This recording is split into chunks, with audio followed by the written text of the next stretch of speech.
விஜய் அவர்கள் முதலியார், அம்மா பிள்ளைமார், மனைவி பிள்ளைமார் சமுதாயத்தை சேர்ந்தவர்களால் தமிழகத்தில் திமுக, அதிமுகவுக்கு மிகவும் பிரச்சனையாகிவிட்டது.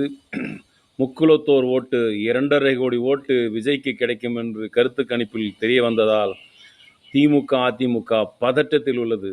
விஜயனுடைய அப்பா பிள்ளைமார் சமுதாயத்தைச் சேர்ந்தவர், விஜயனுடைய அம்மா முதலியார் சமுதாயத்தைச் சேர்ந்தவர், மனைவி சங்கீதா ஈழத்தமிழ் பெண் மற்றும் பிள்ளைமார் சமுதாயத்தைச் சேர்ந்தவர்.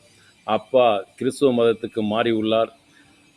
கிழக்கு கடற்கரை முழுவதுமான மாவட்டங்கள் அவருக்கு அதிகமான ஓட்டு கிடைக்க வாய்ப்புள்ளது.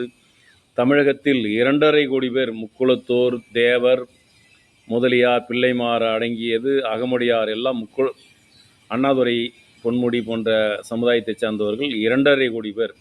இதனால் பெருவாரியான ஓட்டு விஜய்க்கு கிடைக்கும் என்பதால் திமுக, அதிமுக மிகவும் கவலையடைந்துள்ளன, பதட்டத்தில் உள்ளன. வெற்றி வாகை சூடப் போகிறார் முதலியார், பிள்ளைமார் ஓட்டுகளுடன் விஜய் அவர்கள்.